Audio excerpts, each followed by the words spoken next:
Oh, sorry, super tabbing it. I don't have a second screen. Shit. There we go. Everything set up. I think we're in. Rightio. Hello, everybody. Welcome to this Too Easy tournament. We're going to be seeing today Terminal Velocity versus Empire. I'm your play-by-play caster, Hyperlazy, and here with my partner, Jamie Cassette. Hi, yeah, I'm the color caster for today. Obviously we're seeing a show match between the two teams from the Tweezy server. Um, so we're gonna see a 5 map pool, but obviously I it's obviously a best of 5, so we might only see 3 of those maps depending on if there's a roll or not. Um, so I think we'll be getting into the game soon, but maybe let's talk a little bit about what comps we might want to see today, Ruben. Uh, Mhm. Maybe like what we might expect teams to play, depending on like what current meta is. What are you kind of thinking right Oh, now? well, I mean, I'm of two mindsets here, Jamie. I'm thinking because this is essentially a goodbye Overwatch 1 tournament. So in a way, there's a part of me that wants them to play whatever's the strongest to kind of show off like the fundamentals of Overwatch 1. But at the same time, there's also a part of me that thinks people are just gonna play the heroes that, that may be fundamentally changed in Overwatch 2. So they might just be having a go at just creating absolute chaos before Overwatch 2 comes in, you know? And I'm welcome for anything, but I would like to see some good tracer play at least. I Yeah. would like to see. I'm a sucker for the tracer plays. What can I say? I mean, if I'm going to look back on all the previous metas from the years of Overwatch that we've experienced, especially in the competitive scene, maybe a little bit of Roadhog would tickle my fancy Whew. just a little bit. But I have heard small speculation about what is meta currently in scrims. People are saying, yeah, obviously the ball is still relevant, like the Sigma ball, like dive. We still see quite a bit of double shield. So in that regard, maybe it'd be nice to see maybe the double bubble, uh, maybe the classic kind of brawl and rush, that kind of stuff.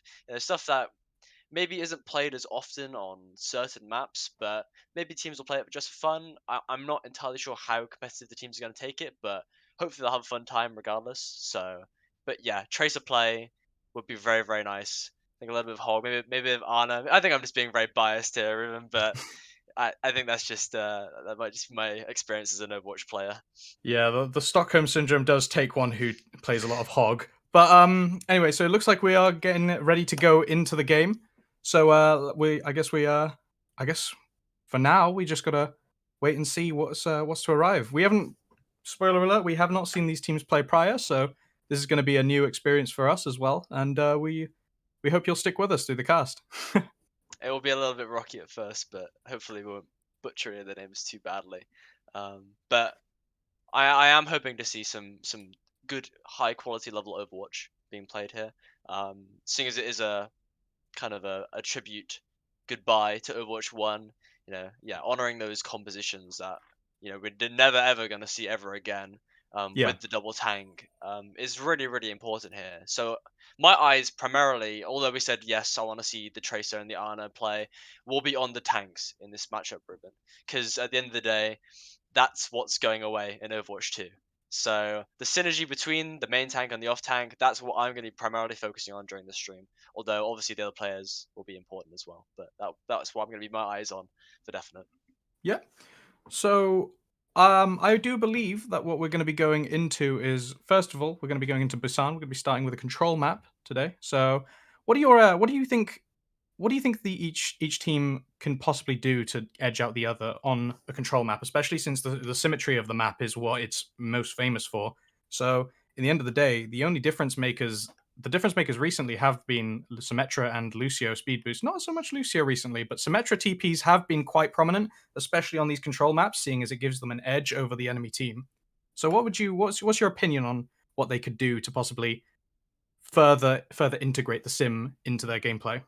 Well, without a doubt, yeah. I mean, considering that when you think about first engages on these control, on the King of the Hill maps, effectively whatever team gets to the point first, you can't say it's all the time, but on average, if both teams are very evenly matched, whichever team gets to the point faster, assuming that they're playing like similar mirror comps, will have an easier time in that first engage, especially if they are playing the Symmetra and the Lucio, because it allows you to take so much like additional space to begin with and set up your team into a position where it's very hard to crack.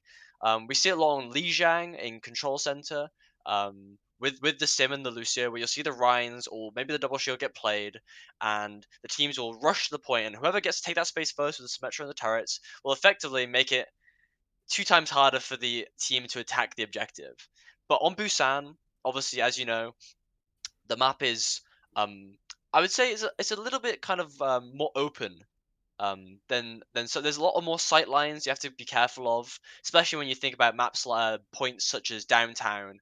And I think it's Shrine, I think, where you see a lot of hit scan like Widow and Hanzo being played. So yeah, for definite, those are things to be watching out for. But I think we are heading into the game now. I do So believe so. Initiating match. Oh, the famous Overwatch pause immediately into the game. Oh, now Jamie, what are we gonna see here? What heroes do we reckon are we gonna be seeing here? Well, we've already established how like we want to each see Tracer and Roadhog, and we've also established how Sim is a very common pick for this. So yeah, I would imagine that they're probably going to play possibly the Reinhardt here.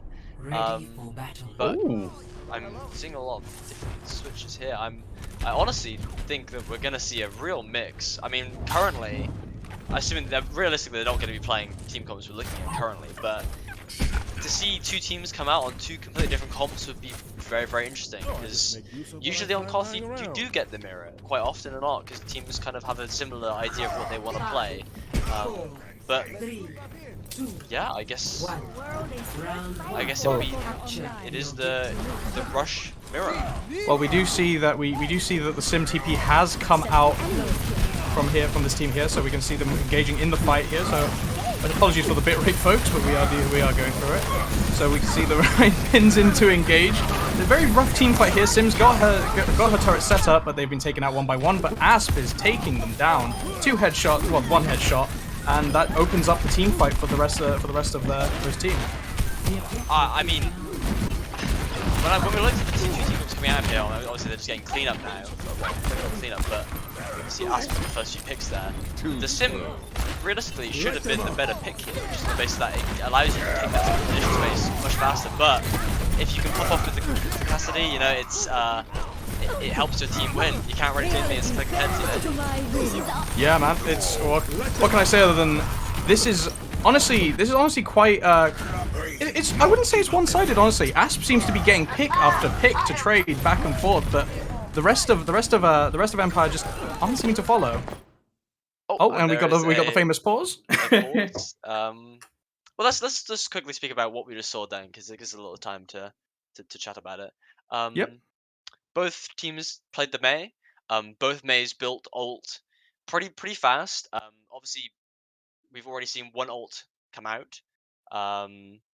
But and it's had kind of mixed success, I would say. Obviously, the Male is really good in this comp, assuming that the Lucio doesn't have any speed or a TP to get you out of that blizzard. So which can zone off a massive part of the point, especially when you're trying to take the objective initially. But obviously, Asp on that Cassidy effectively sealed the deal for what should have been an easy success for, I believe was it Empire? It was Empire, yeah. So yeah, I mean, the Cassidy here really is working for Empire, because Asp is pretty much just doing the carry. But you have to give it to the tanks as well for taking the space to allow the Cassidy to pop off there, and obviously the sport's giving the necessary resources. But yeah, I'm not sure if they'll continue to stick with the Symmetra. It depends on whether they win this team fight or not. I think maybe if the team fight loses, they lose the team fight. We might see a sort of off of the Sim onto maybe a mirror with the Cassidy, um, or maybe a Hanzo or something of similar sorts. Well, I think that terminal velocity could make the Sim work. In my honest and humble opinion, I personally, I mean, average Sim enjoyer, Giga Chad, but I think she puts down a lot of oppression, especially in these kinds of compositions where you've got Rein Diva. Rein just recharges her. Diva can't do anything to defense matrix the sim. The only issue I see that's coming from Empire at this point is Asp opening up those picks.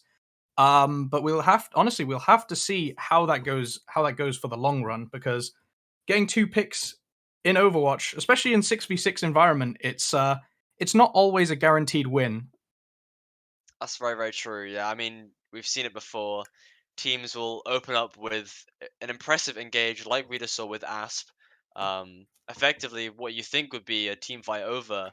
But as you said, with the Sim, obviously Sim basically functions off of charge. Not identical to Zarya, but the concept is similar in the sense that a high charge Symmetra is terrifying. It shreds shields, it shreds Diva in mech. It is incredibly difficult to deal with once she is at a high charge. So for Empire, their goal I'm a here short will be ranking. shutting down the Symmetra. That Symmetra will cause them the most issues. Obviously, the males can be eaten. Obviously, the Cassidy can be dove. But I think we're trying to get back in. But the Symmetra obviously cannot be. But we're back in now. So We are back in. So we are unfortunately waiting on our display to come back up, so just to be able to see what's going on. So, but what we can see is that Empire has taken two picks with the High Noon, followed by Reflect taking on some picks with the Diva, cleaning up there. It looks like Empire are maintaining control of the point. So the Cassidy was the right pick in this situation. Then they're doing a heavy stagger onto the Diva there. That's unfortunate. But yeah, realistically the pick power for Cassidy there was massive. I mean, you got to give it to Asp for effectively dominating that team fight throughout. So yeah, we've seen the swap from the sim over to the Cassidy now, as I predicted.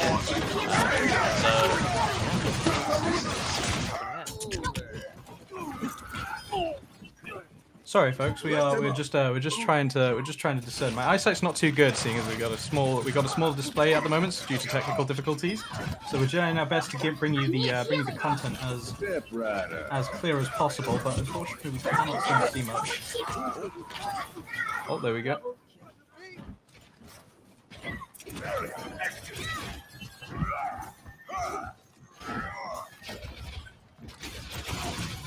Routing towards forward barrier. I think.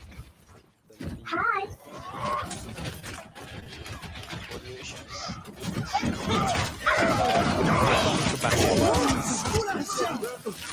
Right, yeah. So we're taking this. So we're coming back. We've just been frozen, and we come to the future. We're just trying to discern. So it looks like Terminal Velocity has gained control of the point. Asp still getting those headshots onto the rest of Velocity, trying to open it up for the team. He gets his famous 2 picks that we've seen so far from his gameplay, but it doesn't look like they can seem to wrap around the rest of the team fight. His team seems to be struggling to take advantage of Asp's picks. Velocity are doing a very good job though at holding back, and it looks like they've also decided to mirror the Cassidy with El Jefe taking the Cassidy on himself. Well, it's funny that you say they were frozen because Asp's trying his absolute hardest to carry here. He's been farming these high noons left, right, and center, and consistently getting at least 1 pick with the high noon.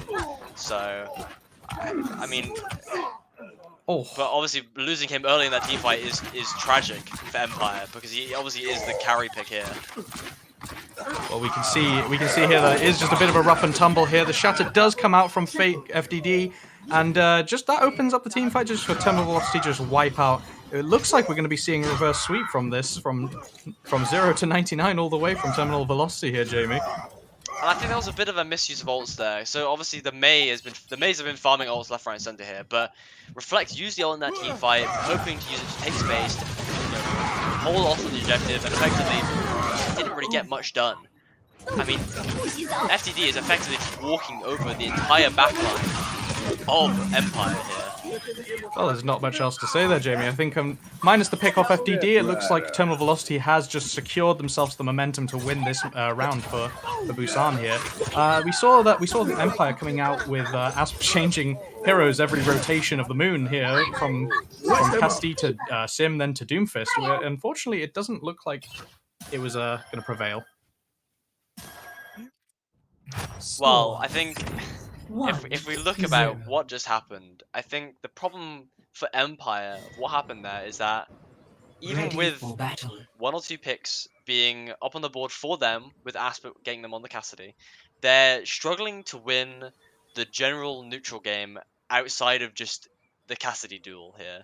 I think, putting Asp onto Symmetra and Doomfist might work, but we've seen him get picks on the Cassidy, Ruben. I don't see why you'd take him off of the role which he's clearly succeeding in. I think maybe the rest of the team needs to swap around, which they have now. They've obviously switched over to the Brig Zen with the Singapore like earlier. We're seeing the mirror here for the most part, apart from the DPS line is slightly different.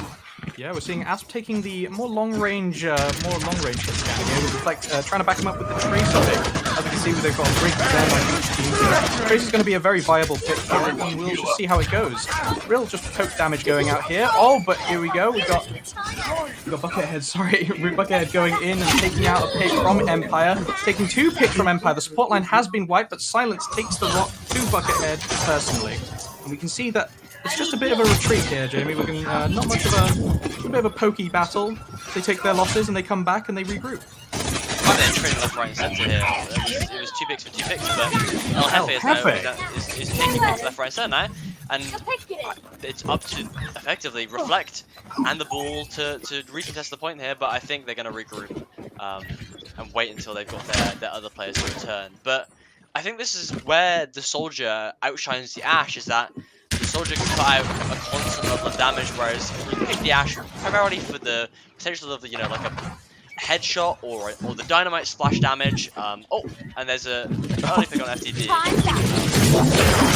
Living up to the Ball reputation of just hinting HP. And we can see that we can also see Reflect has gone in with the Pulse Bomb, taking out the Brig, then following on with the melee kill onto Tapwater Fan.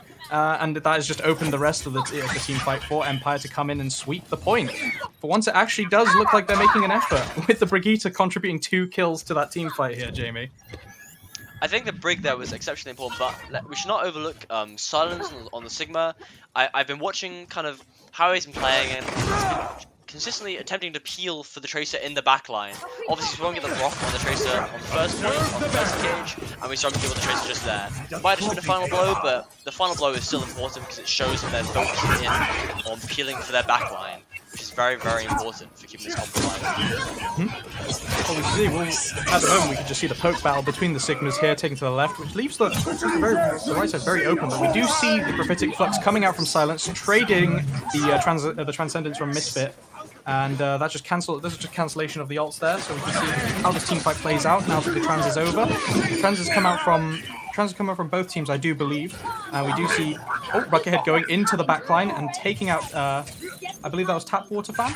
Unfortunately, the bitrate is making my eyesight a bit blurry here, but what we can confirm is that it is a terminal velocity win for this team fight, and they are securing themselves over 50% for the point here, Jamie. Well, I think that was a little bit of a misplay, maybe from, well, I say that as they're swinging it back, but from Misfit, I mean, the Trans maybe came out a little bit too early, especially knowing that the Ball and the Sigma both still had their ults left in the chamber. But it apparently doesn't matter, because they swung it back and reversed the point back to their favor pretty quickly, and they really didn't use that many ults to get it either. I think, yeah, I don't know if any ults got extended to that initial fight, but I mean, getting taken out there by Tapwater Fan, just out of position, just slightly, and got punished for it, and that's opened it up for Buckethead to use the Pulse Bomb, sorry, to take out their Zenyatta, and it looks like they're just keeping their hold on the point. Honestly, Jamie, there's not much else to say about this other than it's just, oh wow. Buckethead taking 2 there, just aggressive plays from there, just going in, take the picks, and just saying, this point is ours, just to let you know. You are trespassing, and we will have to ask you to leave. It's very back and forth right now. I mean, the teams are basically trading the point back and forth and back and forth. I assume possibly the Tracer or the Ball is just solo contesting the point, just getting the cap off while the team is dueling on the left-hand side here. We see the Bob come out from Asp as he dies, the sacrifice, the martyr for the cause. And we can see, but it wasn't for nothing though, because the Bob is a good pressure. Unfortunately, they have lost 2 to this fight here, so it does look like they're at a disadvantage, with Tree also going as well. I've got you in my sights. Oh, tactical advisor popping out from El Jefe. With the pulse bomb getting eaten by Silence. That's a very good eat there. We can see, but unfortunately, I don't think that's enough to bring the point back. It's just him versus the world at the moment. And I believe Thermal Velocity has sealed it for themselves, Jamie.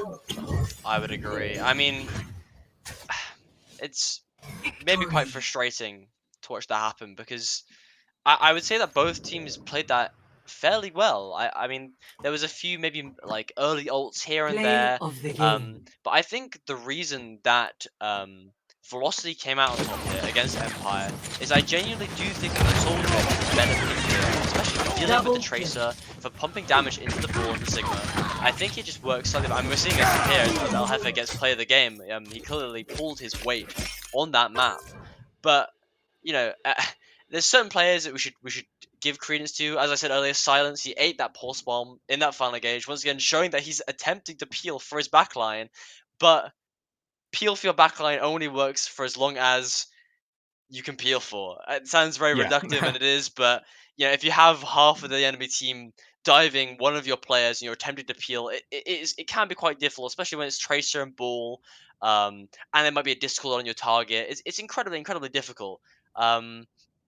On top of that, Buckethead, his Tracer, I think, got more value than Reflect. In the long run, he was finding the picks onto the enemy backline a lot more than Reflect was.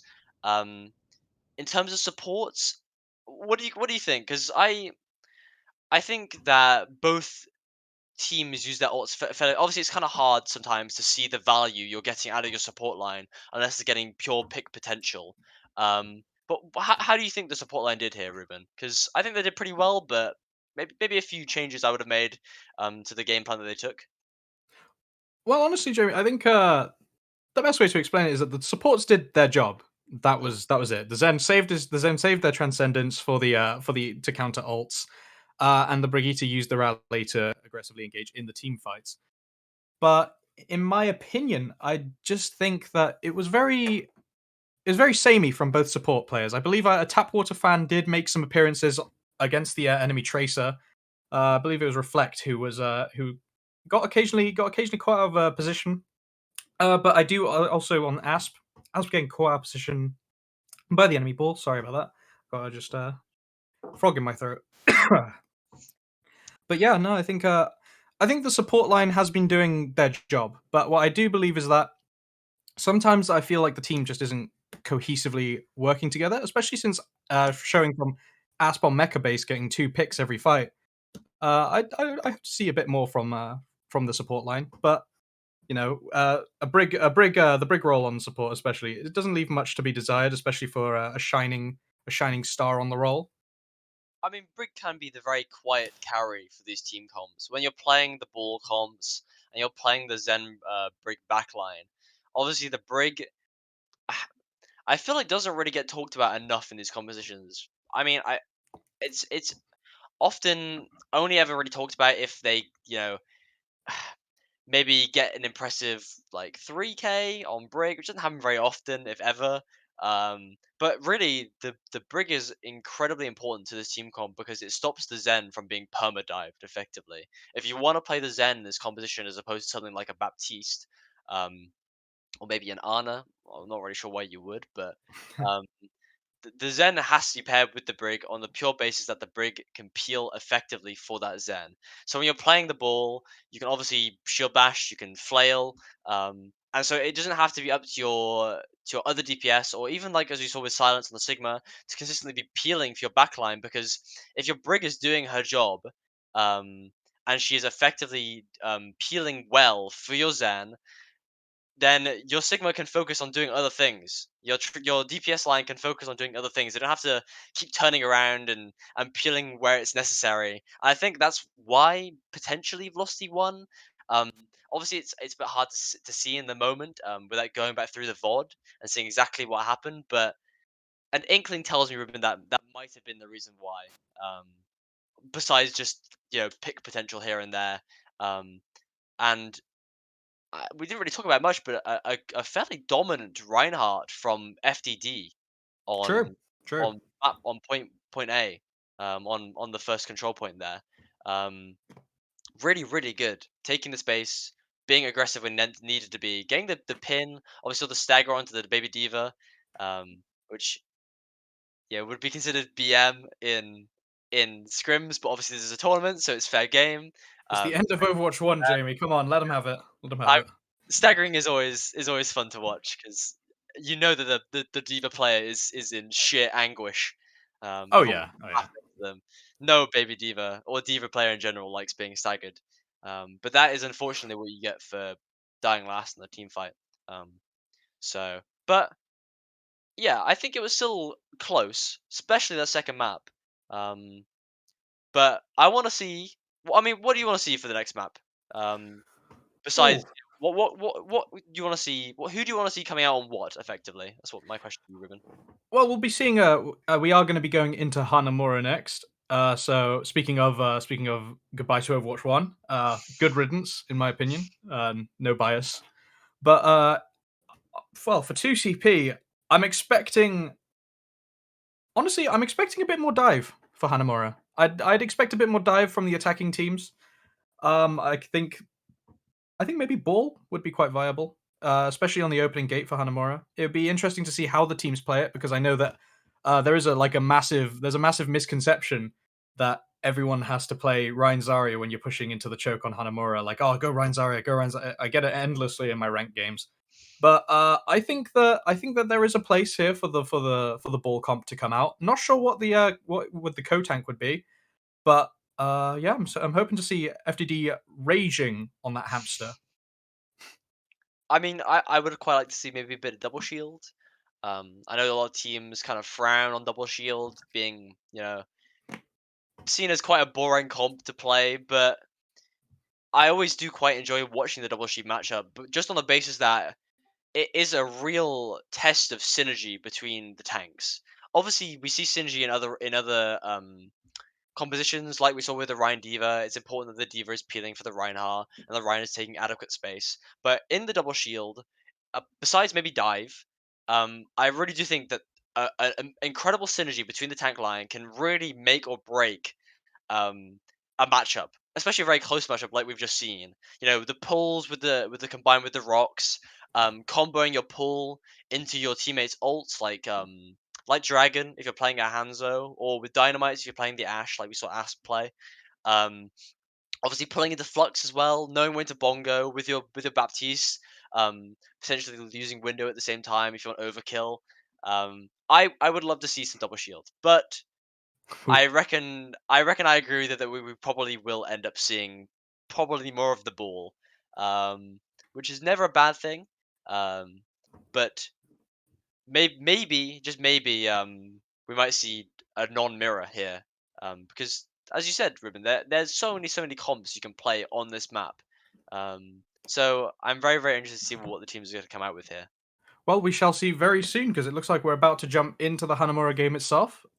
We're looking forward to that. I do think that double shield is very plausible here, Jamie. I think, but we are seeing we are seeing the yep, there it is, double shield Yep. from terminal velocity there. But we are seeing Empire is staying strong to the ball so far. But there is a Rhine there as well. So I'm gonna be that's a bit sus if you ask me. I I'm mean, gonna maybe wait. maybe a little suspicious of the Reinhardt to be in this comp.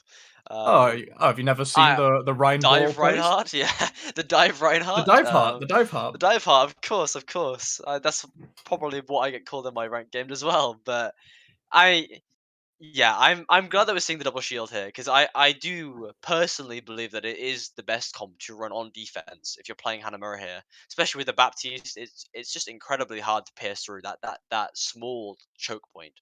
So, but we're seeing the Bull Diva, Ruben, We as are as seeing you the Bull as you Diva predicted. for the attacking, and honestly, a good response from Terminal Velocity to take the double shield here. Very good cancellation on the Bull's momentum. But we're just going to have to see how he goes up. He goes in to engage onto the Soldier Mercy, I believe that was. But Asp is taken out with the Helix rockets at the very beginning, but Buckethead is traded by Reflect in revenge for 2 Easy Empire. We do see that Ancon is just taking some space and bothering and pushing, just making some space and pushing the enemy out of their comfort zones here. We can see the Orisa getting bullied. FDD is trying his best to hold his position as the anchor tank, but we are seeing him get just a little bit of bullying going on. We do a little bullying here. But don't really, kids. Don't really go out and bully. But it looks like a bit of a brawl here out on this point. We can see FDD is trying to displace the enemies here, but Buckethead does take a pick here. And Well, the winners come out now, obviously zoning off the point completely for Empire here. Obviously, pushing into a window is incredibly difficult, and I think this is a testament to how double shield can be so long lasting, Ribbon, because the BAP with the lamp, obviously both tanks have a high health pool, and it's rather difficult to feed on it, unlike Ball. I do want to give credit to Ankon there. He did a really good job of pushing the tanks into a position that was really awkward to deal with. But it didn't really matter because there was no follow up from the DPS because Asp obviously got picked early on, but this time we saw Reflect get picked early on, so it's becoming a bit of a DPS difference here. Well, we can see that. Oh, there's the pick from Asp onto Tree. Sorry, my eyes are deceiving me there. Ankon does also follow up, taking out Buckethead. There's 2 picks ahead for Too Easy Empire. What looked like just a kind of a futile effort on them trying to displace the enemy is now looking to be a bit more fruitful. We can see that they're just following now with the picks. The Bongo has come out from Terminal Velocity with the Flux as well and the Valk. 3 ults there, Jamie, coming out from that team fight just there and immediately cancelled out by Too Easy Empire. What's your opinion on that? I mean, it was effectively a 3-for-3 trade, right? Because we saw the EMP. I didn't really see it go off. Because we saw the pulse bomb go off instead. Which did get the pick, which is really important. That's a massive pick, though. Wow. Onto the Baptiste there. A good thing for 2-second respawn. Yeah, definitely. Tree unfortunately is not taking that. It's the DPS swapping around. So we're just seeing Easy Empire's DPS taking the reins and but effectively bullying. Well, we can see the team fight here is getting a bit more desperate here for Terminal Velocity. Too Easy Empire going in with a bit of a roll here with the Pulse Bomb coming out onto Tap Waterfan. Tap Waterfan has not been able to play the game a bit, unfortunately, Jamie. Asp taking a second pick out onto Tree, the famous backline swipe right there. And it looks like Empire have a good solid hold on it. There's no ults coming out from Terminal Velocity, and I believe now it's just a brawl, and we await the point to be won. I mean, unless we saw, the Moira gets a pick here, but it's big, it's winnable. It's all but futile, unfortunately, for Velocity there. I mean, that was kind of the 2CP steamroll we kind of expect to see in our ranked games, but well. I'm maybe from first glance when we looked at Double Shield, we thought, okay, this comp is good against what Easy Empire are playing, right? Like, you bunker down, you make it difficult for the ball to push in. Obviously, the 4-5 from the Orisa with the pull. Obviously, you have the lamp as well, so people shouldn't really be getting picked off out of random. But the problem with, in my opinion, right, and take this with a grain of salt, with Velocity's comp here, is that they forced the Soldier Mercy to try and output more damage, but by picking the Mercy in this composition, you're allowing your BAP maybe to be a little bit more susceptible to die from the Tracer and the Sombra and the Ball than you might like, right? So, for me personally, I would have rather have seen BAP Brig there, because realistically, you kind of know that Empire were going to come out on the Ball, right? They predicted it by playing the double shield. But I do kind of think that the Soldier from El Jefe there was kind of a not the best pick, which is why we're now seeing them swapping over to what Empire were playing. But you have to give credit there, right? Is that Reflex got that early pick onto the Baptiste, then Asp got a pick straight away after that, and it was all over for second point, right? So let's see if Velocity can replicate what Empire did with the same level of success. We shall see, Joe. We shall see. Well, we're starting with the Farah pick here to just spam down some damage and hopefully build up a fast barrage. But the Sim TP in onto the right from Terminal Velocity, as is true to their name, they're keeping up that speed and momentum, and they're trying to take a fast push, recollecting themselves on the right there, I believe, with a bit of a scout up to the high ground. And it looks like he's going to be pushed through, but Reflect looks like he's got open rain, and he takes out Tap Waterfan. Tap Waterfan, Jimmy, has not been having the greatest game here.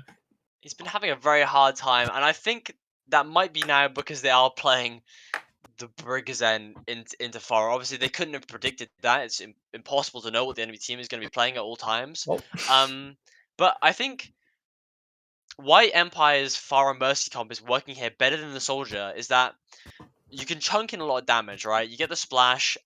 You can kind of zone off point, especially like they did there, where they went right side and trapped them into kind of a small room against the fire. It's not the best decision that you'd want to make.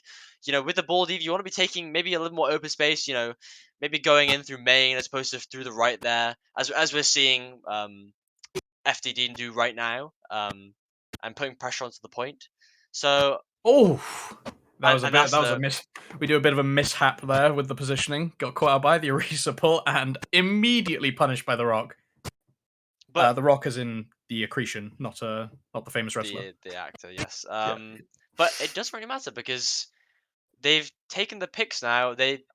Where I said it wasn't worth going on the right, they actually did flank on the right, and they dealt with what is effectively a weak, like, peeling backline from Too Easy Empire, right? Like, you don't have the brig, you don't have the BAP for the sustain for the tanks. You're playing this Ana Mercy. Your Ana really has to be on it because your Mercy is going to be glued to that Pharah. Your tanks are going to have a really hard time.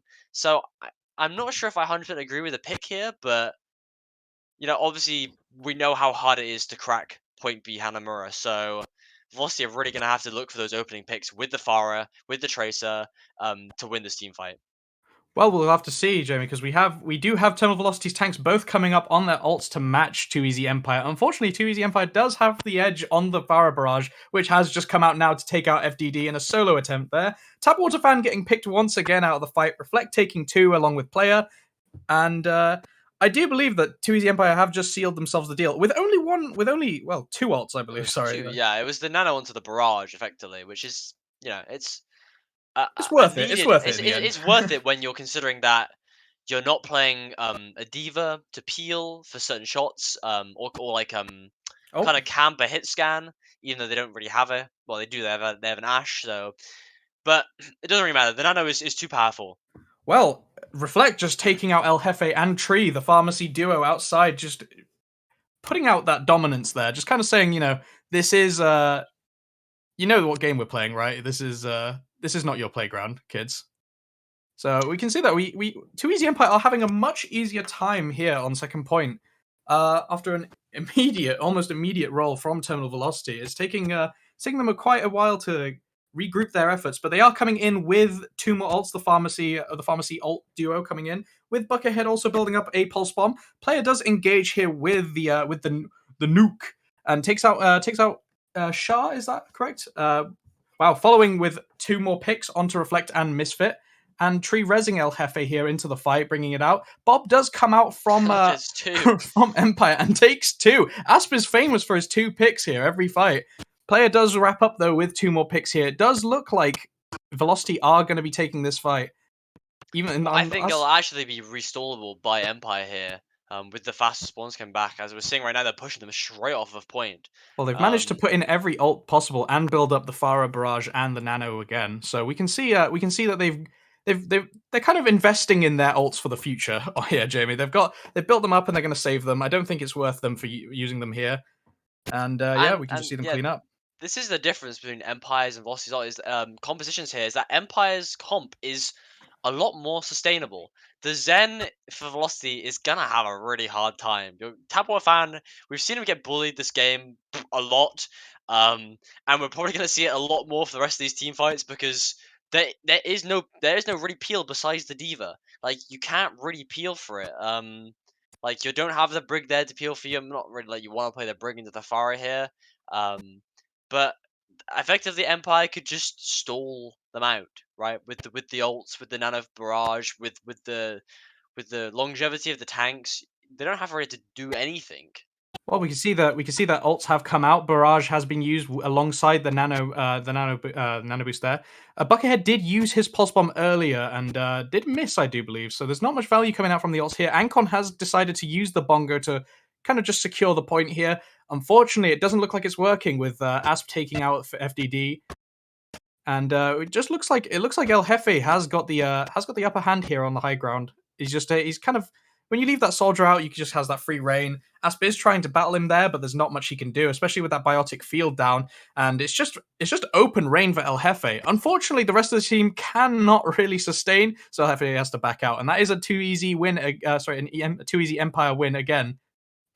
I mean, the positioning there from Alpha was the right idea, right? You know, when you take that high ground, assuming that your team has control over the objective when you're attacking, it's very, very hard to knock someone off that high ground without putting specific resources into dealing with them. But at that point, you're drawing resources away from stalling the point out to the rest of the team, right? So really, Velocity couldn't really do anything with that great positioning. But we're seeing the Hog switch over from Empire here. I don't know if this is. I mean, I think it's actually a decent pick here against the Ball and the Soldier. But we'll have to wait and see.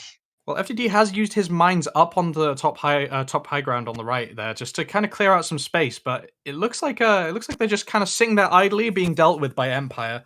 However, he does get the pick onto Silence there with the Flux, so that is unfortunate for Empire. They're going to have to make a return ult with that.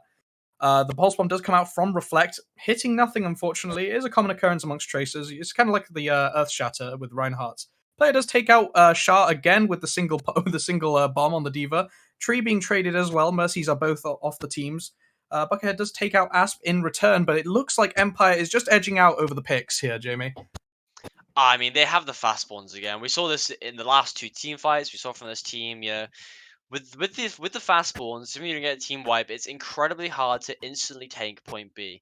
And I think there's a lot of reasons why Velocity struggled so much attacking that point B with the comp that they were running. Besides the fact that Empire played that exceptionally well, you know, rotating their ults, putting the necessary resources into the Pharah to make it work, to put out the damage, you know. I think compositionally there was a lot of growing pains from Velocity in that on that point B, right? You know, they played the Pharah for a little bit on point B, which I don't really agree with on the basis that like I said, your Zen is super vulnerable. Like you're effectively leaving your Zen to the gods. He will die to a sliver of damage. You know, if one person decides to look at him from Empire, there's not really any peel because your Diva is already doing so much peel for the rest of the team that either you have to put so much peel into peeling for your Zen to not really do a great deal, or you put the peel elsewhere and your Zen kind of is just like a tribute to Empire, The which isn't great. sacrifice. The sacrifice. And then obviously we saw the swap over to the Soldier, um, which I think had the right idea, right? You pick the Soldier to deal with the Pharah. You know, it's a very common idea of how you deal with the comp if you're thinking about, oh yeah, okay, there's a pharmacy, how do you deal with it? Okay, Soldier Mercy, right? You're basically matching hit scan against projectile, and usually the hit scan comes out on top. But the problem with that is that again, you're think of it almost like a TV setup. You know, you're pulling plugs out, you're putting it into other things, you're directing power into other things. Certain things are going to be lacking in power and won't be able to run as effectively.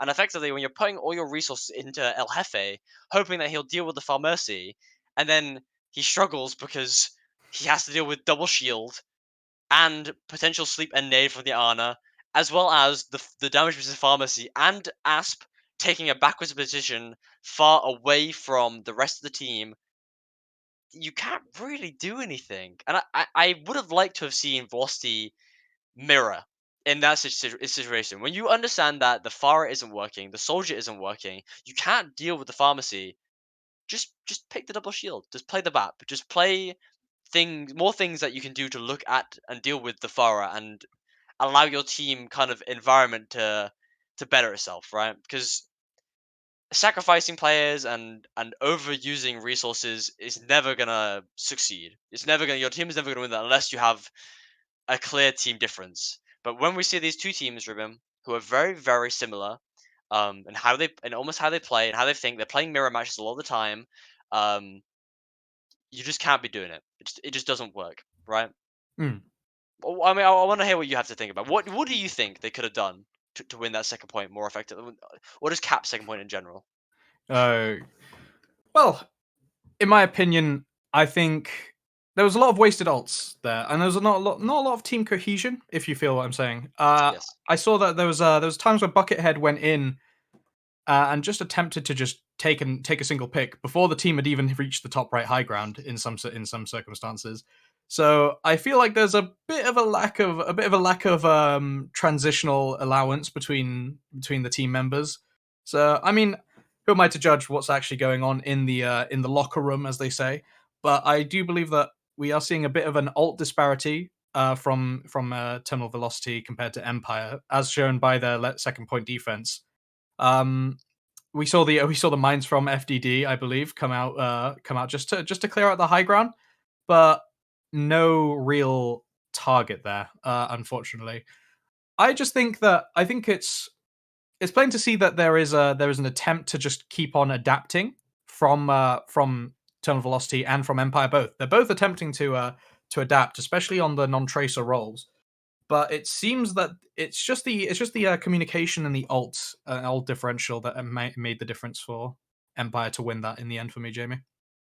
Yeah, I do genuinely think that Velocity could have won with that composition. I mean, I talk ill about the composition against what Empire were playing, but realistically, if you can set your soldier up in the right position, right, and your ball pressures the backline, because as I said on point A, like Empire's backline isn't waterproof, right? They have the Ana Mercy, and Ana, she has the ability to peel for herself with the sleep and the nade, but obviously those are both on long cooldowns. So if you're coordinated, you can have your ball and your tracer, or your ball and your sombra, effectively force out abilities and then bully her until she's not a problem anymore. That's the idea. And I do agree. I think they could have communicated that slightly better. But we can't discredit how well Empire played the double shield there. Yep. I think they definitely have a little bit more of a knack for it. Maybe than their bull comps, but um, yeah, I'm sad that I only got to see the hog get played for the last 30 seconds of the game. But That's enough for me. That's enough. I, That's I enough hog. think That's I more think than I enough think hog gameplay for me. I think for most Overwatch players, that's enough hog gameplay. Until maybe Overwatch 2. But yeah, I think we've seen some pretty good play here. Yes, we've seen misplays here and there, but it's people seem to forget that playing in tournaments or even just scrimming, like if you're scrimming seriously, if you're scrimming to play seriously, team fights are chaotic. Things get lost. You have to really have great team cohesion to not have players kind of get lost in the sauce. They get Yeah. if what we saw with Tapwater Man, he would just get picked in the back line fairly consistently because clearly his voice was either getting drowned out or people weren't listening to his calls about him getting bullied. Oh, clearly, It's clearly, Jamie. He just hadn't learned the boss patterns. He needed to. He needs to because you'll unless you learn the boss patterns, you are just going to keep on losing your runes or souls, depending if you've played Elden Ring. But yeah. Sorry, I had to edge in that Miyazaki reference, as all insane people have to. But like honestly, going back to Tapwater gaming getting sacrificed to the Eldritch Law himself, but it is unfortunate. I do believe that the flex support role, especially on the Zen is a much more vulnerable piece than the Baptiste, seeing as Baptiste has verticality and also just just a floppy disk that he can throw on the ground to make himself just immune to God's judgment. But he's honestly, it's crazy that he's been picked. He was picked and he wasn't having a great point. I think the issue was that they couldn't turn it around by using him as a sacrificial piece. Instead, they planned to use him more as a utility rather than being dived on by the team and being able to pincer in response. I think, especially in a double shield composition, you should be able to kind of take more of an aggressive turnaround, especially on those kinds of engages from a ball diva comp, especially. I think it's just that each defending team, especially on first point, just did not take advantage of the reactivity you need, especially against a dive composition. I agree. Arriving I at agree. watch I point mean, Gibraltar. I think we're about to head into the next map, and we talk We are about indeed. Initiating dive match. and ball being pivotal to setting up your team's success.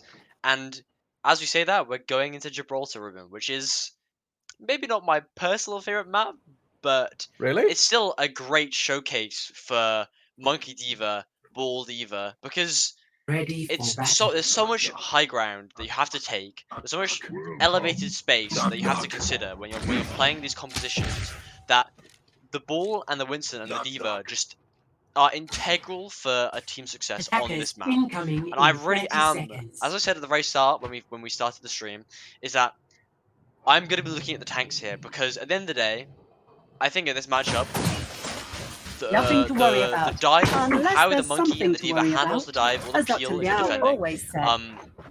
is integral to success. And we're seeing, I think, Seeing.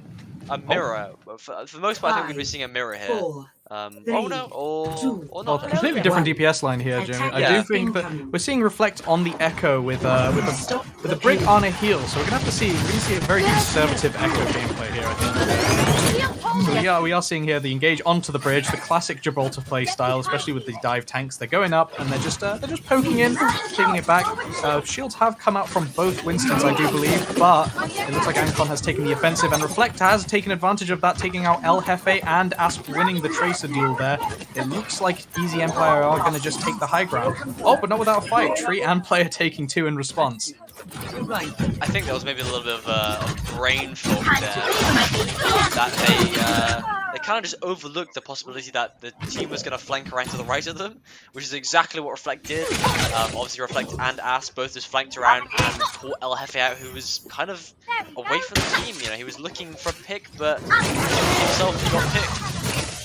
Yep, it's crazy. Well, Player, speaking of getting picked, Player, it looks like he's lost the Diva duel there, and Empire has a massive opening with FTD having to play Overwatch 2 now, being the solo tank, but with no patches, he's going to struggle there a little bit. They are doing well to sustain him, but it does look like Empire is going to take advantage of the lack of a Diva and just jump the high ground, using only the nano boost there, Jamie, with... I mean, if you see the ult disparity here just between the two teams now, it looks like Empire are just absolutely rolling here. I'm putting your the nano here as probably the right. I think actually no. It was the Winston. It was the Winston, wasn't it?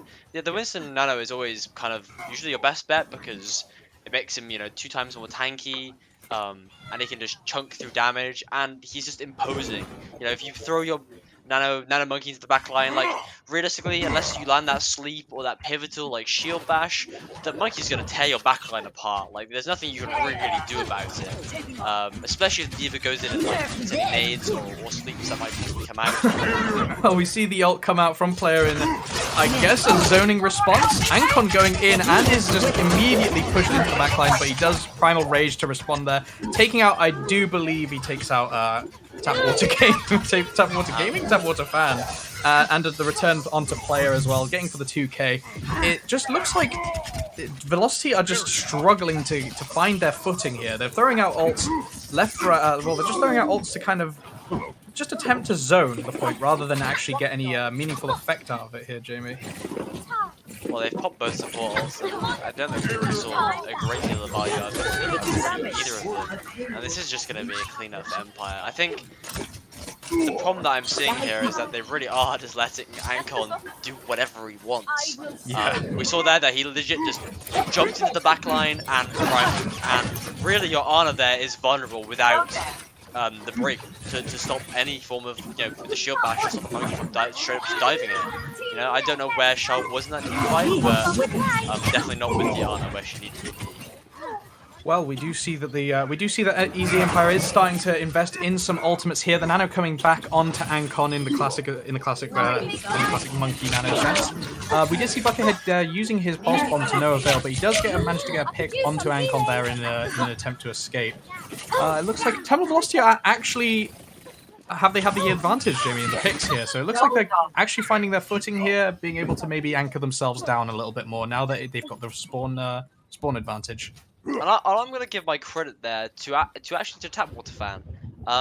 The nade onto the monkey, the nano monkey there, is what allowed the shred to happen, right? Is that you allow Buckethead to go in on the monkey because he's naded. You know, you can't provide any support to the monkey if he can't get healed. You know, there's no bubbles here to cleanse. There's no cleanse in the game apart from the bubble. So, I mean, yeah, that was a great nade from Temple Fan. We see Buckethead going for that 1v1 on the brig. Does prevail, but is cleaned up by Asp.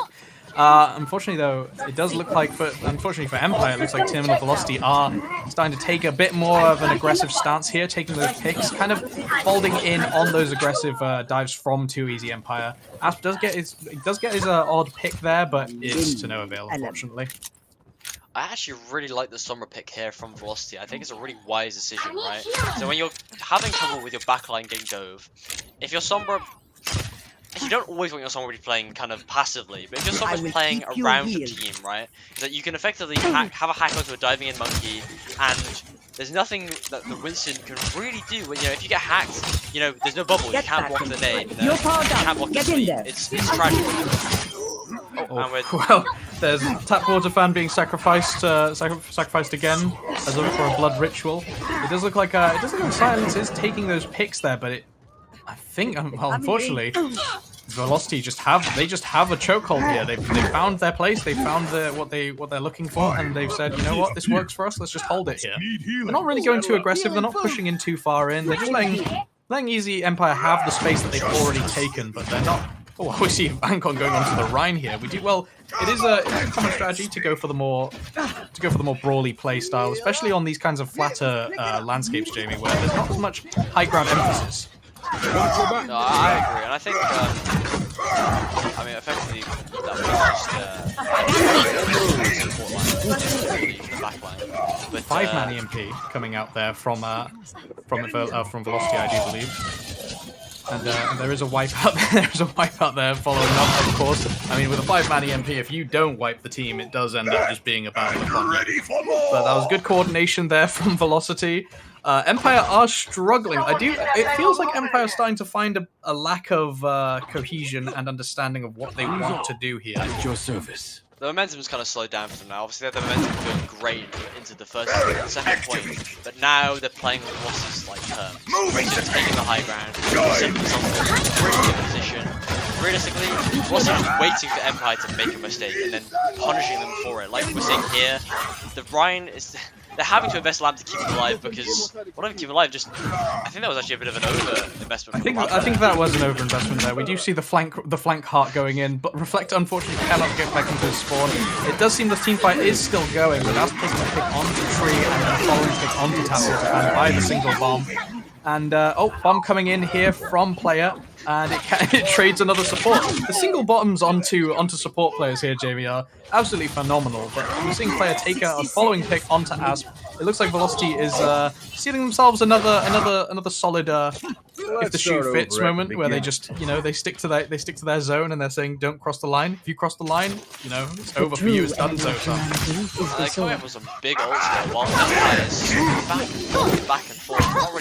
They're not really generating anything of worth, right? I mean, they're coming up on the B. They've got the window coming out. They've got the window online actually. They're coming up on the dragon as well, but Velocity, they have the pulse on cooldown pretty much. They have both support ults and they've got Bob. The Empire, it's kind of all stacked against them.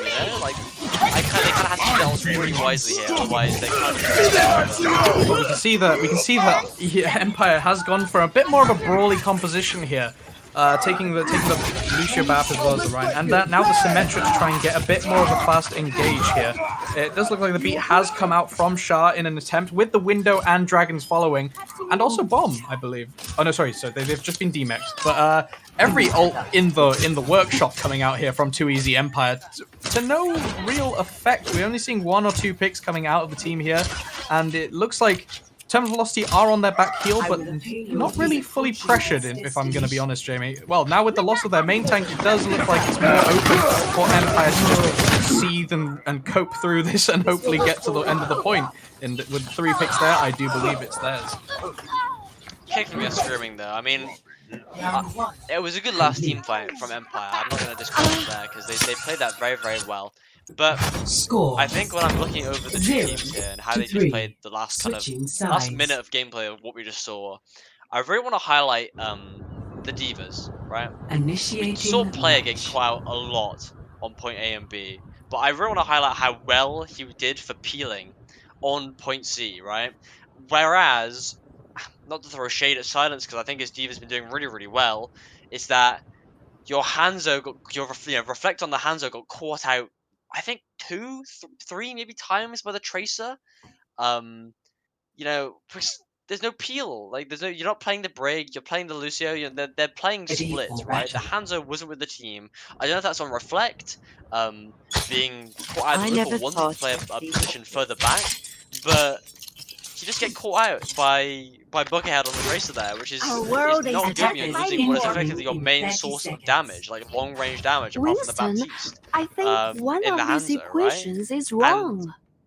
Silence wasn't really there to peel. I I don't want could've to put used that a blame little on more him time because, to like I get said, I ready. think Reflect should have been further up. But yeah, I like I said, it's Such a lack a bit of of a problem that we're seeing imagination. that the supports or so the DPS are not getting peeled for effectively. I think. 5, 4, Yeah, I think. three, Well, we've seen two, Tapwater fan also one. being Attackers kind of incoming. susceptible to the dive here again. We are going to see the sim strat here coming out from the Velocity trying to get a massive nade onto the team, but they're not really. It doesn't really phase them. They're not flinching. They're just going forward and they're taking picks actually instead of getting picked here. Especially with that massive anti. Unfortunately, Misfit must be upset about that somehow. But we are seeing that Velocity are taking it just nice and slow. Staying in their comfort zone. They're a very comfortable team, aren't they, Joe? They're very laid back, very passive. They take it as it comes. And if they catch someone out of position, they just say, "Well, you're mine." I think whereas we see Empire be a lot more kind of aggressive with how they play. They play because they made the first engage, right? They're the ones that are doing kind of the doing, right? To put it very simply. Velocity is waiting for Empire to make these silly little mistakes, maybe somebody's out of position, maybe someone's Well, headshot speaking about range. position. We see Tree there being taken we saw and Player's Tree. mech, followed by Player himself. El Jefe does get a pick onto Misfit there, but and a following pick onto Ancon. The two pick. That's why they call him El Jefe, the boss in Spanish, I believe.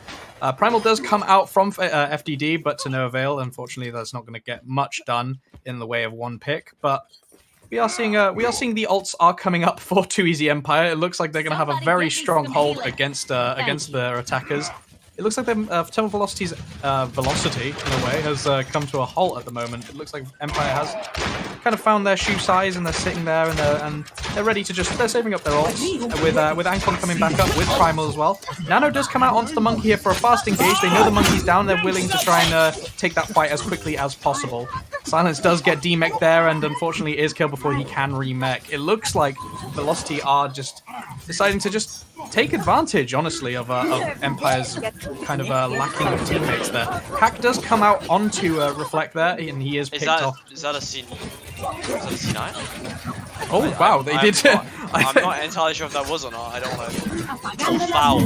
And they're fully investing into They are fully investing. There's the EMP there from El Jefe coming out. I mean, there's two picks that come out from that, but it looks like Empire are just deciding to just regroup and die on the point here, Jamie. So, a few things to look at here.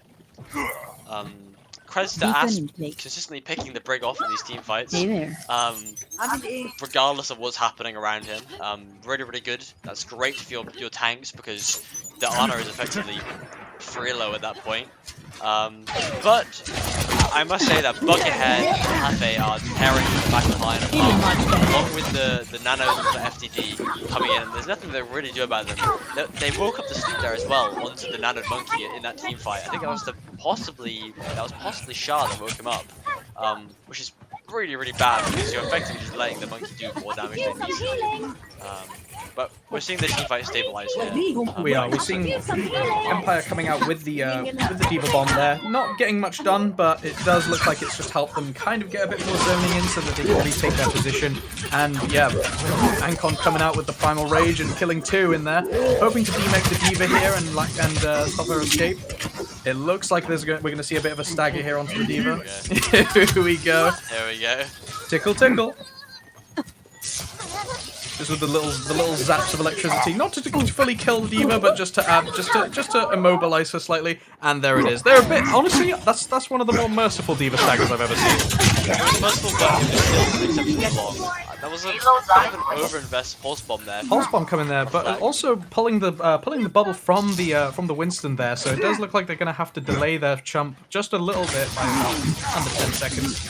But I mean, true, but they were delayed already anyway with the D.Va stack. It seems a little bit of an overinvestment for the pulse bomb personally, but true. It doesn't matter if this player goes back with the D.Va bomb and then the single D.Va bomb followed by a rocket skill. It's a classic here in this match, Jamie. We're seeing Buckethead does get taken out by Ancon, and a following up pick from Reflect onto FDD.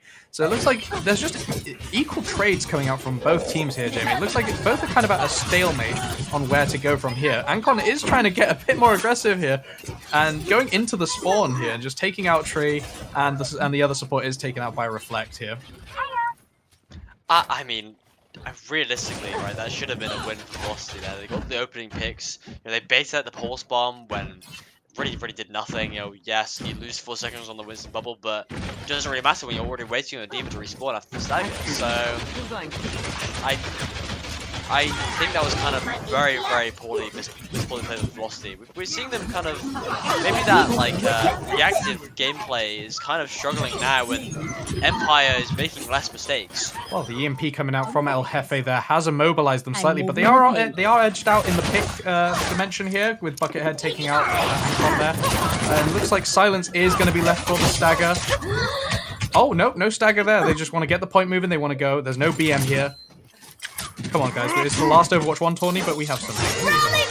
Rally coming out from Shah here. They're trying to I guess they're just trying to seal the deal. It's coming up to the last team fights on point here. Cleaning up, and they just want some armor to go into the next one with. Anti does come out, but not really much effect here. I mean, this team fight is quite scrappy, and somehow, even with the rally being committed, that Velocity is still coming out on top. Obviously, we saw the Primal come out, and they've built up another bomb, but I don't think it's going to be used because, honestly, El Jefe's neutral game has been really solid. He's been pressuring the Ana where it's necessary, pressuring her out, effectively making it so that she can't do her job. And when she can't do her job, Ancon and Silence will get healed less, and they're more susceptible to get punished for the dive. And these neutral hacks from El Jefe are just shredding Empire apart. And we talked about them struggling to take position and take hold of the team fight, but man, El Jefe is really just putting the team on his shoulders right now. Well, yeah, he's building up an EMP every other team fight. This man is just he's getting to those eager levels of the Sombra gameplay where the Nano came out onto Ancon there, but he has been denied any kind of ability usage by the EMP. Reflect does get 2 there in the backline onto the support, so we can see how that develops with Buckethead trading back onto the Ana with his pulse bomb. It's kind of a returning favor. We'll see if Too Easy Empire can hold this though. They've got 3 ults coming up. Well, 3 ults now with 4 coming up with the rally. Misfit has just come back up off cooldown, so we're going to see them regroup and hopefully take this. Well, that's quite unfortunate for Buckethead. Oh, 1 HP. Never mind. He got 2 very nice picks there. He did it with the support line, but it didn't matter because his team was already dead, unfortunately. And even with the team regrouping very fast, it doesn't really matter. But Ancon beats that to El Jefe. Once again, the neutral hacks come out to an excellent degree. Bombs from tanks are just ults from tanks are just coming out. We just see them flying through the sky there with just chaotic vigor, just going out and going at it. Looks like player does get a pick, but Reflect taking 2. He's just marking that support line with his pulse bombs there, Jamie. And it looks like Easy Empire are gonna bring this back here. But I gotta say, Jamie, El Jefe is coming up on another EMP there. It looks like this could be the deal breaker for them if they can just touch. True, they are swapping their comp rank quite a bit though. Maybe they're considering playing D.Va here, but Aspen's just clicking heads left. I think, unfortunately there's nothing much more to say than that is, I believe that is game. I would believe so. Even with El Jefe on 95% to they're in follow-up. And there it is. Victory. There it is. Incredible. Empire bringing it back so far. They started off a bit wobbly on Busan, but they are bringing it back to. They're bringing it back. Well, bringing it more than back. They're 2-1 at the moment. So we're seeing Empire come back with a bit more of a dominant streak here. I think it's surprising because watching Velocity defend, right? When they defend with the dive comp, it was really, really good. I was really impressed with their dive comp. Obviously, they got them to OT, forcing them to play the Rhine Diva on that final point, which was great. And obviously, we saw people like El Jefe, basically bullying the backline, as well as all parts of their team effectively doing a great job. But once again, I think, as we talked about, Ruben, how the team decides to play and that they are slow to engage. They maybe overinvest sometimes and underinvest in other times. It's causing the team to lose, right? You see, you constantly see Ankon deep into the back line, with that primal. He was in there. He was firm into the back line, right, with the nano from the Ana, which is really, really good. You're putting intense pressure onto the back line, forcing peel. But I don't feel like I really saw that from FTG. I don't know how you interpreted it, but I felt like Ankon's Winston was just simply more imposing than FTG's in that matchup. What do you think? Yeah, I have to agree. I think Ancon definitely made the larger impression, especially on how aggressive it was. I did notice that FDD was playing a bit more passively on the Winston. There was a lot more team cohesion on Velocity's side, in my opinion. But I do believe that just mechanically, the favor was in Empire's court. Honestly, I think the ult usage from Empire just came out so much better. But however, I do want to focus. I do want to focus onto El Jefe and his Yes, EMP yes, buildup because yeah, let's excellent. be honest, that man was on. Well, sorry, that person was on an absolute tear with their ult buildup. They were stacking it up. They were making bank. They went straight there. They got the bag and then they put it out there and they said, you know what, everyone can share. I agree. I think El Jefe did a really solid job on that Sombra. Definitely a shining star, like point of highlight for Velocity on that roster, right? You know, we talk about the roster in whole, across the three maps we've seen now, highlighting different players. But El Jefe, yeah, he's had a bit of a roughy, he had a bit of rocky play on, the Soldier we saw on the Farah, but I would like to see him play more Sombra. I think he has a real knack for it, for definite. Yeah, honestly, I think I'm surprised that we haven't seen this much of a star performance from Sombra earlier. Yes. Considering that Hanamura is actually quite a notably good map to play the Sombra on, especially for EMPs on second point. So I'm a bit surprised that we're just seeing this now from Velocity. It looks like he's looking to be their best opportunity at the moment because those EMPs just open up for the team fight, and especially with that level of communication cohesion that you can see the difference in compared to Empire, it looks like Terminal Velocity could turn this around. For definite. I mean, while they struggled to take the final point of Hanamura there, not Hanamura, sorry, Gibraltar, um, it was exceptionally close. And I think if they'd played less passive, which I think you can't really do with Dive, right? Dive is such an aggressive composition, right? A lot of comps are aggressive in nature, but I think Dive is one of those ones where oftentimes those that take initiative will find success at a higher level, right? Especially with the dive, with your monkey, with your tracer, with your sombra, you'll find more success when you're being quite aggressive. And Empire likes to do that. They like to take the initial engage straight away. They like to invest the ults. They like to just commit to it. Whereas I feel like it was a little more passive on the side of Velocity. And I think if they just played maybe a little more cohesively to a degree, we would have seen them win. But I I I forget. Can you remind me what map we're going to next, Ruben? We are going into King's Row, the famous Oh, King's Row, the lovely. much loved. And as a three head myself, I don't think there's any bias here, mate. Any bias here, bruv? Average Rhine enjoyers, rise up. Oh I goodness am me. very much hoping to see the Rhine mirror here. I mean, I doubt we'll see the Zarya Now because entering Zarya King's is Row. effectively not meta. She hasn't been meta for a while. Initiating match. So we'll most likely see the Ryan Diva here with the Bat Lucio. And then, honestly, I can't really predict what we'll see on the DPS line. I reckon maybe Mei, Hanzo possibly, with the Cassidy potentially swapping out for the Hanzo. But we've seen these two teams play vastly different DPS Ready lineups for battle. to varying levels of success. What would you like to see the two teams run here, Ruben? Honestly, I want to just see the two players that I want to see stay on what they were playing from last match is I want to see Reflect play more of that Tracer. I loved seeing he was absolutely, as he is also humbly commenting in chat, he was also just farming the backline of Velocity there. So I have to say good massive props to Reflect, and I do hope to see his Tracer again in this series. If it's not, if not here, then maybe next map. Maybe give him a win just to let him bring it out. But also, I want El Jefe to bring out that Sombra. That Sombra was phenomenal last game. I wanna see more of it. I know it's considered a dishonest character, but I can't help but say I respect. Time to raise my VPN. Well, we're not seeing the mirror, that's for sure. We're seeing, Yeah. like I said, the Ryan Diva against the Defense ball here with the slam coming out and the anti coming out onto silence here, so it looks like they're going to be stunted in their push here.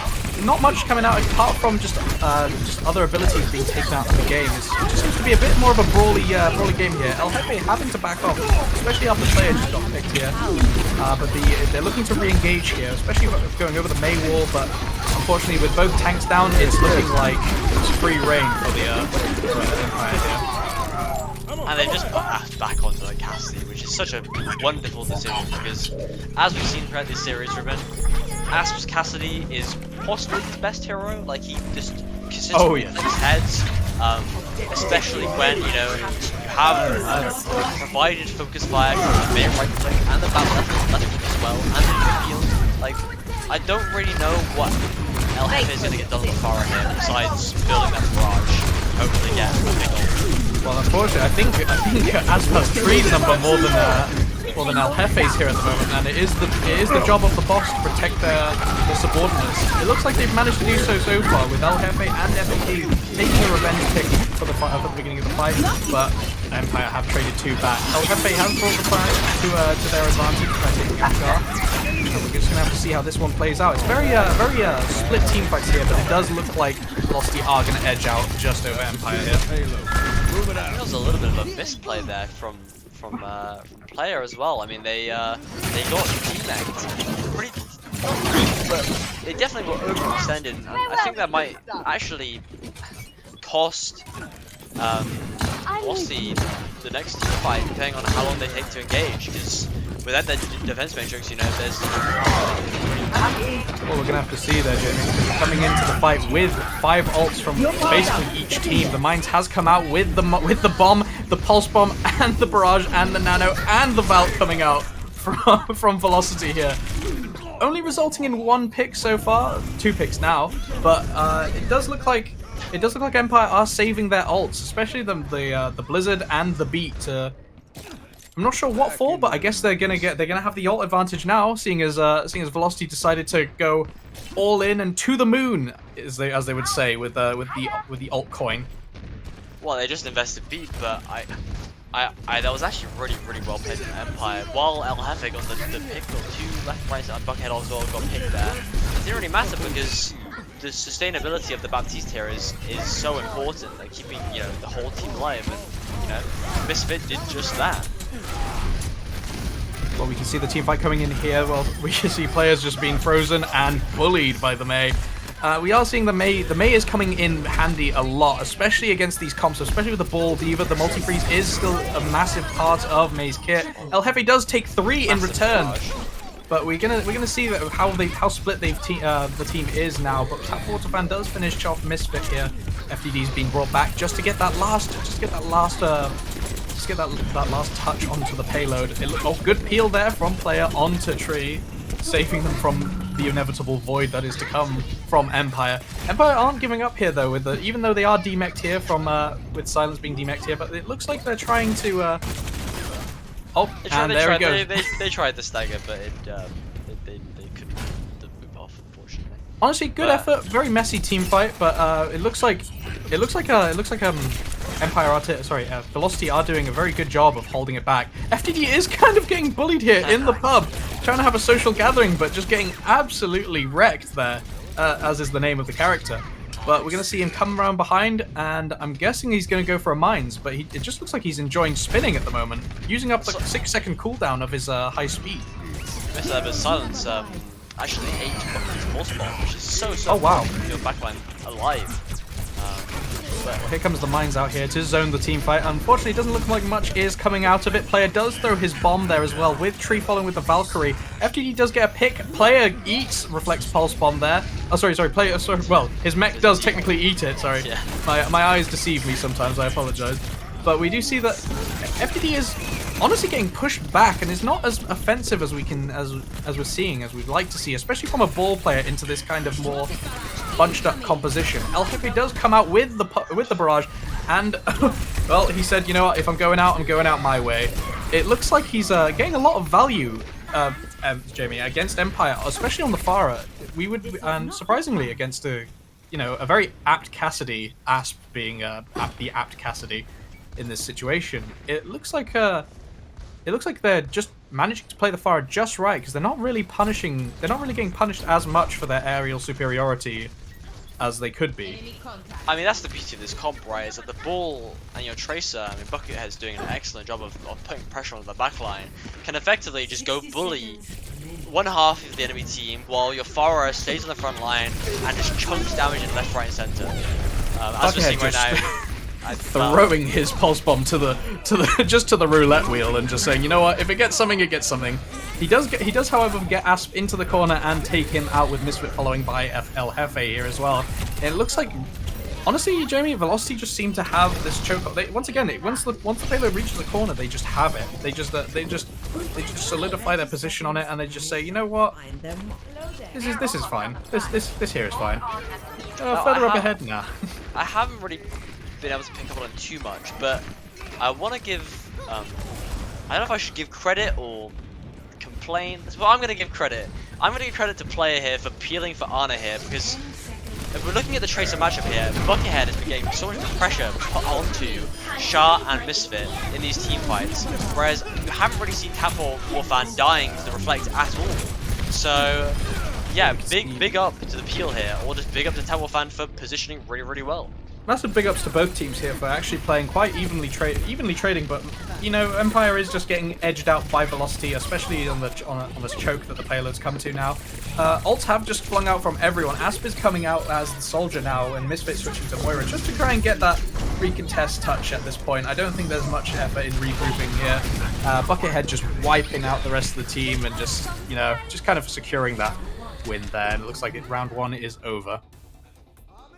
I mean, that was really well played from Velocity. I mean, we spoke about, what we want them to play, what we think that they're best on, and maybe we kind of give a bit of an oversight to how good Buckethead's backline bullying is. His Tracer in that team, I would love to see what the teams are saying, to be fair, because I'm sure Empire are not happy with how Buckethead is effectively dealing with the backline. He's effectively putting so much pressure onto Lucio, onto Baptiste, forcing the lamp to come out early, which means you have nothing for your Reinhardt, you have nothing for your Diva, allowing them to die effectively to the splash damage or the incoming damage from the ball and the Pharah. It makes it very difficult. So yeah, big up Buckethead here. I want to see, especially for Reflect here, I want to see him doing the exact same thing that Buckethead was doing, going deep into the back line, putting the pressure where it's necessary, and allowing the rest of your team to take the space by forcing the enemy team to pull back to peel, right? That's what's really important here. But yeah, El Jefe, his build on time on those barrages was massive. He was barraging probably once again every other team fight, if not every team fight. Depending on Man how knows long how to build an ult. they know how to build an ult. Very good at building ults. I would give him that. And yeah, big up to the tanks as well, because they've also just been doing a really good job of just holding the front line down and really solid play. Really solid play here from all around. We're going to see the we're seeing the Rein Zarya return. Finally, Wow. Rein Zarya on King's Row. Let's go. We see the pin coming in, aggressive pin by FDD, just flying through, taking out Ancon there out of his position there. Unfortunately, it does look like Asp is making them push back a little bit with that one pick onto Buckethead, I believe. Buckethead playing the Doom Fist here. Not sure how I feel about that, but you know they must feel pretty good about it, seeing as they're playing it. And it just looks like a wipe for Empire here. Oh, Buckethead! Well, Buckethead gets the pick here, but I would have to agree with you, Ruben. The Doom Torb is a bit weird on attack of all things. I don't really know what the logic behind that was. Maybe we can unpack that later. But yeah, the May wall there from Reflect was excellent, as well as the initial pick from Asp. Once again, always getting those. Oh, and we see the Rhines trading shatters, but Ancon just edging out over FDD. But he does get punished by it by getting a bit too greedy there. Misfit didn't, unfortunately, the window getting popped did not back up Ancon there too much. But the Reflect does come out with the Blizzard, and it does end up just wiping the team fight for them. It looks like Empire is coming out with, well, has got 2 ults coming up here, and on Velocity side we have 3 ults coming up, with the Grav being a massive player in this, and seeing how Silence has been able to play the D.Va really well and effectively this match. We're gonna have to see how he fares against the Grav. Well, Reflect here basically has... And the Grav comes out. Unfortunately, no remake there, I believe, for Silence and in time to eat that grab there, but we see an aggressive ult player just gets pinned out of the hotel room there. No lobby for you, mate. And we're seeing the 180 fire strike there. FDD does come in though and take the pin onto Shah in return. Looks like we're just seeing trades back and forth here. Ancon with the very aggressive push into the enemy backline. You know what he said? I'm about to dive in, Jamie. I'm about to dive in with Tree getting taken by the remake. It's just absolute chaos in this team fight, Jamie. Absolute chaos. Beat comes out and they're trying to take this back. They're gonna say, you know what? No, we're fighting this to the death.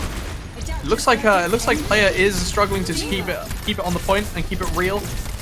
Blizzard and Window coming out from Empire here with El Jefe using the D.Va bombs quite frequently here. Buckethead does have a pulse bomb with Window coming out from Tap Water Fan. We're gonna have to see how that comes out. I don't know if you saw, but there was a remake kill there in the middle of the team fight on the side of Velocity, and it's just absolute mayhem here, Jimmy. Absolute mayhem. It looks like Empire just getting slightly pushed back with Buckethead taking a necessary pick onto Reflect, and it's just a wipe up here. Well, that was pure chaos. I was trying to track what was going on during that team fight. I mean, Asp just gets 2 there somehow. There was a lot that happened there, so let's do a little bit of unpacking then, just before we carry on, right? So Reflect May was excellent there. With that, when you're playing the Zarya as opposed to D.Va, the May has free range. You can ult freely. You don't have to worry about the eat. You don't have to worry about it getting stolen by the enemy D.Va, putting it in her bank. So the May ult there was potent. There was nothing that the team could really do against it. But in the long run, right? We see a sneaky FDD here. Coming in, trying to build up that mines there. With player taking a pick onto Ancon there. Ancon not exactly having the best aggressive gameplay here today, and it looks like Velocity are just going to take advantage of that. With Tap Water Fan being the odd occasional sacrifice there, the meat shield as they would say. It looks like Velocity are just free reign. They've just got free reign. Nobody was really looking out for where the ball was there, Jamie. They were just kind of coasting it there. Well, I'm actually surprised that both teams swapped around off the Rhine straight into the Bull D.Va comps. But obviously we're seeing the Lucio is still being played for Empire. I'm not entirely sure, maybe it was for the beat, I guess, but ultimately the beat didn't really help in that team fight, so yeah, I'm glad they've split to the Brig now, because they need that for their team comp. Well, as we can see, Ancon is going in aggressive. They did take out player with the help of the hack from Asp here, and it looks like they're going to be holding this position just on the cusp of a win for Empire here. It looks like FDD is going to be struggling here to get some value as well against the Sombra, and especially with these ults going in, we see Empire coming. We see Empire has I believe 3 ults coming up if we count Asp is going to build it very quickly, and it looks like 3 on the side of Velocity as well. 3 different ults in each category really. We got the Pulse Bomb, we got the Barrage, and then we've got the Nano Boost coming here. So if El Jefe has played before is any indication, I believe this might be the make or break, unless Asp can get off that EMP and the mines in combination. Well, I think this is super important, right? Is that they focus in on LFA with the DM, you know, with the defense matrix, with the hack, with the focus fire. Yep, there it is. And there it is, the EMP in response, with Reflect providing a pulse bomb into the team fight as well, taking out Tree. Both supports are down here for Empire, so it looks like they're going to struggle here to get any more value, with El Jefe being taken out finally, and it's just, I believe, the tanks and Tree available here. And I don't think much can be done, especially with a Reflect on the Tracer. Seems to be doing a good cleanup job, but gets rolled over by FDD. FDD is now out, though, and unfortunately, I do think it is a returning dominance for Empire here. Once again, it was a very scrappy team fight. You know, teams were taking picks left, right, and center. But ultimately, having your Tracer and your Sombra be alive to effectively just rotate, stalling point, means that your team can get back to the team fight even faster, because you don't fear losing the point when you can just happily rotate between the two of them, because they have such short cooldowns on their movement abilities. It's super easy. The meeting of And the yeah, balls the hack onto that barrage there was super important. The sleep onto Ankon could be deadly here and make the difference. Reflect gets the stick, but unfortunately doesn't get much with it. The Tracer duel is taken, but Buckethead comes in with the finish. My goodness, Jerry. We're going to see them down 1 going into this fight. Mines coming out and Nano combination on Empire's side. And Bomb coming out from Silence as well. Pick comes out from the ball to the ball, and it looks like Buckethead's taking his second pick in this team fight. So we can see if Velocity can take advantage of this pick. It doesn't look like they're going to be able to touch the point, though. Unfortunately, El Jefe does come out with the barrage, but as has been happening with the last 2 team fights, he's got that barrage off, only got 1 pick, and got taken. It looks like, unfortunately, it looks like Empire is making a comeback here, and are gonna wipe the team fight. It's looking like that. I think the neutral hacks on the ball, slowing him down, and just the general EMP building from Asp there was so crucial for them winning this series, Ruben. I mean, like what? I mean, the barrages from El Jefe, we've seen them be super useful and super great, but the EMP is what won it for them there, I would say. I mean, besides the overall general good team fighting from the teams, the Sombra was the right pick there. I think, although we've seen El Jefe's Pharah be excellent over the last course of these 4 games, I think it kind of came back to bite them in the end. Maybe showing that maybe they should have just kept him on the Sombra. You know, he's a wonderful Pharah player, but I think keeping him on the Sombra and having the dual EMP, you know, usage, you know, mirroring the other Sombra is what was important here. Yeah, I think it was a dying shame that we didn't see that we saw El Jefe kind of they kind of died on that hill of playing the pharmacy as I've seen in my ranked games as well. But you know what, the pharmacy is just it's too strong in some cases. I do think though the star players here, I in my opinion for Velocity were Buckethead, and in response for Empire, I believe Reflect was also a massive player in this. I think his May was honestly a crazy difference maker, especially in those team fights. The oppression and the blizzards were very well played from him. I would agree. Yeah, I think they were all. I mean, I think both teams played pretty well, right? I think pretty much every map we saw was fairly close. We didn't really see any really dominant stomps for the most part. You know, there was lots of team fights that were very close. We saw picks being traded left, right, and center. But at the end of the day, Empire just seemed to consistently come out on top on average, Ruben. And I'm not sure. I think there's maybe a couple of reasons why that happened. Maybe it was that the supports weren't being punished enough. Maybe it was the fact that the ults that they had decided to bank on for winning these team fights maybe weren't as useful as they thought they were. Obviously, we saw the barrage be super useful when Velocity were defending, but as soon as you attack, you know, your Sombra has places to anchor from. I would say more easily. Um, Obviously, you don't have to go into the enemy backline because you are the backline, Yeah, right? It makes things so much simpler. So when you're effectively betting what Empire versus Velocity did, Velocity betted on the barrage and Empire betted on the EMP. The EMP comes out on top on the pure basis that it just neutralizes. It's just it just neutralized everything, and there's nothing that you can really do about it. You spend Mhm. all that time farming the ults while El Jefe farmed ults very, very fast. It doesn't matter if the hack is coming out and you're getting absolutely no value out of it, like we saw with that barrage. And it's just, I imagine, very, very frustrating because, you know, maybe, maybe with Peel or I'm not entirely sure. I don't really know how you could allow your Pharah to get away with that without really, really forcing the resources in, which is why I do think Velocity should have played that Sombra there. Less resources means rest of the team can just do more things. But yeah, I'm glad that we did see the Ball Diva mirror on that second point, because it's very interesting to see how two teams play it. While it is a mirror, it's a very different mirror because you're playing it very, very differently, right? The Sombra, the Tracer is effectively a given. Both teams will play the Tracer for punishing the backline, but deciding what your flex DPS wants to play, I think was the make or break here. Besides a few maybe like micro macro things that we can't really control. Yeah, I would say the flex DPS pick here was the deciding factor for definite. Yeah, I think honestly, I think overall well played from both teams. First of all, I'd like to say congratulations to Empire for the win. But honestly, good plays from Velocity all around. I think Velocity looked like the most cohesive.